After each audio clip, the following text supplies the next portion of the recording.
Chers amis, bonjour, on se retrouve pour les alcôves du Tanar, la paracha de cette semaine, parachat Shlach Lecha et la Haftara qui nous concerne dans le livre de Yoshua au chapitre 2. Elle va se concentrer sur les espions que Yoshua a envoyés à Jéricho et leur rencontre essentielle avec Rachav la prostituée. Le lien avec la paracha est clair et le contraste entre les espions envoyés par Yoshua et ceux envoyés par Moshe est bien connu de nous tous. Mais je souhaite me concentrer aujourd'hui sur le personnage de Rachav et sur la relation qui s'installe entre elle et nos espions. Notre point de départ portera sur la personnalité de cette femme et le fait qu'elle était une prostituée. C'est la seule information intime que le texte rapporte à son sujet, et sans aucun doute, parce qu'il considère cela comme un facteur important. Nous n'avons aucun intérêt intrinsèque à connaître les occupations des héros bibliques, et la Bible d'ailleurs n'a pas l'habitude de fournir de telles informations sans une raison valable. Il ne fait donc aucun doute que cette précision textuelle jouera un rôle important dans le déroulement de l'histoire. Littéralement, la relation entre le fait que Rachav se prostitue et la venue des espions chez elle peut être entendue d'un point de vue tactique lié à leur mission même. Sa maison était particulièrement accessible, comme le texte lui-même en témoigne. Évidemment, c'était un endroit où l'on posait peu de questions. De plus, en raison de la nature du travail de renseignement, les données recherchées sont généralement recueillies dans des endroits douteux, alors comme aujourd'hui. Il est plus facile de trouver des informations précieuses dans des cabarets, des boîtes de nuit louches que dans une bibliothèque respectable. Tout cela est vrai au niveau du sens ordinaire du texte, mais cela ne nous suffit point, car le prophète ne vient sûrement pas nous expliquer les éléments tactiques de l'histoire et exposer les méthodes de collecte de renseignements des Hébreux, mais plutôt pour analyser l'essence même du personnage de Rachav, comme personnalité, à mon humble avis, spirituelle, aux prises avec les problèmes de son temps. Nous devons donc examiner la question en partant du principe que connaître sa profession est d'une importance critique pour comprendre son caractère. Le premier élément, et le plus important, est que Rachav vit en marge de la société. Qui vivrait d'ailleurs dans un tel lieu, le plus exposé aux éléments extérieurs, le plus éloigné des centres de pouvoir et d'activité, le plus misérable pour la résidence, dans la mesure où son emplacement le rend sujet aux troubles militaires et gouvernementaux au quotidien. Oui, parce que son lieu de résidence est dans la muraille. Un tel endroit est habité par les membres les plus pauvres et les plus malheureux de la société, et c'est à cette lie sociétale qu'appartient Rachav. D'un point de vue littéraire, on pourrait aussi noter la signification métaphorique d'une habitation située dans un mur comme représentant une personnalité dédoublée, une moitié appartenant à Jéricho, l'intérieur, et l'autre moitié tournée vers l'extérieur. La moitié de ses contacts étaient avec ses concitoyens et l'autre moitié avec des voyageurs aléatoires à l'extérieur. Partant de l'hypothèse que Rachav vivait en marge de la société socio-économique, il est facile de comprendre comment en arriva-t-elle à se prostituer. Il n'est pas nécessaire de s'étendre sur les raisons pour lesquelles une fillette de 10 ans sombrerait dans la prostitution, car il est clair comme le jour que cela était enraciné dans la détresse de sa propre famille. Rachav ne s'est pas livré à la prostitution par débauche et par impudeur, mais à cause de sa propre infortune et de la misère familiale. Je crois d'ailleurs que, forte de ses responsabilités, de son engagement sincère envers ses proches et en raison de ses propres rêves et de son confort, Rachav assume le fardeau de subvenir aux nécessités de tous comme d'elle-même et se tourne vers la prostitution. Que la décision soit justifiée ou non, sa conduite révèle une personne scrupuleuse, profondément engagée pour son environnement. Je veux parler familial. À cela, il faut ajouter l'exploitation par l'effort des faibles. Dans la Gemara de Zevachim, il est affirmé qu'il n'y a pas d'officier ou de gouverneur qui n'ait forniqué avec Rachav la prostituée. Cette affirmation est bien ancrée dans le sens ordinaire du texte, car il n'en était pas ainsi. Comment une femme vivant en marge de la société pourrait-elle en savoir autant sur l'état d'esprit de Jéricho face à la montée en puissance d'Israël, nouveau pouvoir régional et menace évidente? Ainsi, cela s'inscrit dans les considérations que j'ai proposées ci-dessus, concernant la valeur de Rahav en tant que source de renseignement.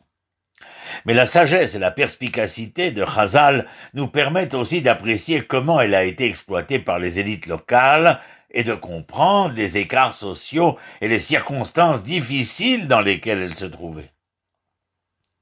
Beaucoup de notables couchent régulièrement avec des jeunes filles, personne n'y voit à redire. Aucune faille morale, penserait-on. Et pas un seul d'entre eux n'est ému par la misère qui amène ces femmes ou ces filles à se prostituer. Soudain, c'est notre Rahav qui va exercer le pouvoir. Le roi, ayant un besoin urgent d'informations militaires dont seule elle peut être au courant. D'une existence malmenée en marge de la société, elle va occuper désormais une place importante et elle doit décider d'accéder à la demande du roi ou de la rejeter. Ce dernier lui demande ni plus ni moins de livrer les espions, et il est évident qu'elle se conformera à sa demande, car il est aussi clair pour lui, comme pour Rahav, que le jeu en vaut bien la chandelle. Car si elle livre les espions, elle sera récompensée. Mais sinon, elle connaîtra une fin amère. Il est absolument certain qu'elle acceptera, malgré le fait qu'elle fera du mal à ceux qu'elle abrite, mais qu'est-ce une prostituée, sinon une femme prête à remettre ce qu'il y a de plus cher et d'intime en échange de monnaie sonnante et trébuchante? Contrairement à ce que pense le roi, eh bien Rahav est une femme honnête, amenée à se prostituer, nous l'avons dit, par nécessité, mais qui incarne malgré tout ses valeurs de responsabilité et d'engagement. À cet instant, d'un côté, il y a les corrompus de Jéricho qui exploitent la détresse pendant toutes ces années, la poussant, elle, sa famille et ceux qui lui ressemblent à se retrouver en marge de la société. Et ils n'ont aucun rapport avec elle, avec cette femme ou avec ces femmes en tant qu'être humain, mais simplement en tant qu'objet. De l'autre côté, se tiennent nos deux espions hébreux qui représentent pour elle tout le contraire du peuple décadent de Jéricho. Qui voit-elle? Eh bien, deux personnes qui arrivent à sa porte pour une mission extrêmement dangereuse, au nom du bien de leur propre peuple, au mépris total de leur sécurité personnelle. D'ailleurs, de leur point de vue à ces espions, la probabilité que Rahav les remette aux autorités est réelle, sérieuse. Ils ne la connaissent pas encore. Et eux aussi tiennent compte du fait qu'une femme qui se prostitue pour de l'argent est susceptible de les dénoncer pour obtenir une récompense. Et donc on ne peut pas lui faire confiance. Mais étonnamment, ils sont prêts à prendre le risque. Ils étaient tous deux prêts à tout sacrifier et à mettre leur vie en danger en tenant tête à une foule enflammée afin de sauver Israël. Tous deux sont dotés d'une intégrité absolue et tous deux sont prêts à agir au nom du peuple sans tenir compte de leurs besoins propres. On voit alors que Rahav doit trancher entre deux mondes. D'un côté, le monde corrompu d'un régime qu'il a exploité pendant de nombreuses années et la voit prête à trahir ses hôtes.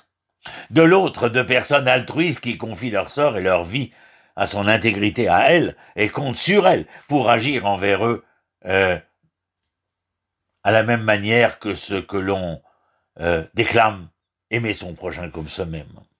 Eux et elles comprennent qu'il lui appartient à elles de décider de leur sort pour le meilleur ou pour le pire. Nous parlons ici d'un moment de vérité pour elle. Elle peut se prostituer et recevoir une récompense substantielle et ainsi s'extirper de ses difficultés financières. Mais elle peut aussi se sacrifier en leur nom et justifier leur confiance en elle. Elle doit choisir sa voie. Optera-t-elle pour la première possibilité et suivra-t-elle la voie du profit aux dépens des autres, ou choisira-t-elle la seconde voie et démontrera-t-elle que son métier de prostituée est le résultat de circonstances indépendantes de sa volonté, mais fondamentalement, son attitude envers les autres, envers autrui, relève de son engagement humain et altruiste. Rachav n'hésite pas. Elle choisit la décence morale tout en mettant sa propre vie en danger. Ainsi, suit-elle leurs traces, prête à se sacrifier pour le bien d'autrui.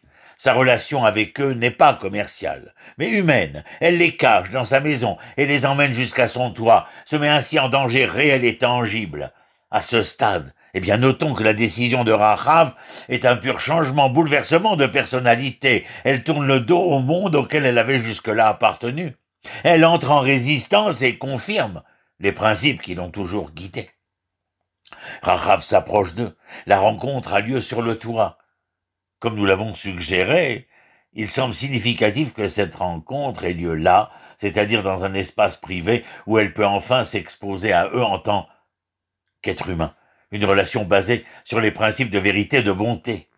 3 personnes se tiennent là sur le toit, chacune comprenant que les 2 autres vivent leur vie par reconnaissance de l'autre et prête à se sacrifier pour lui. Elle va alors faire une requête.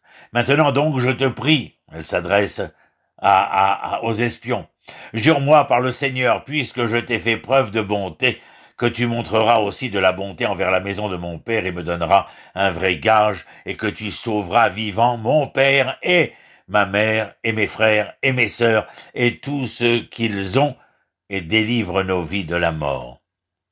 La vérité et la bienveillance sont les valeurs qu'elle invoque dans sa demande, toutes en contraste total avec le monde de l'exploitation et de la commercialisation d'une société de prostitution d'une part et un régime corrompu de l'autre.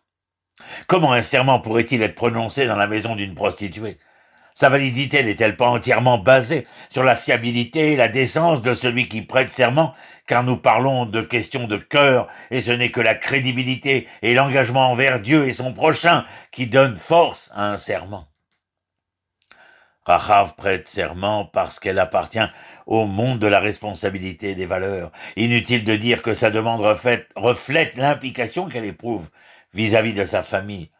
Ce qui est en commun à tous ici, c'est l'engagement envers les autres et leur responsabilité humaine, l'altérité qu'ils sont prêts à assumer.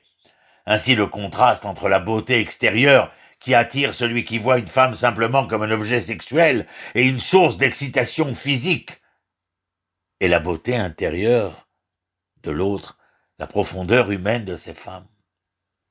Elles, au pluriel, furent, sont et seront toujours prêtes à s'engager dans un monde basé sur la responsabilité, l'engagement et une lutte sans fin pour le droit et la justice.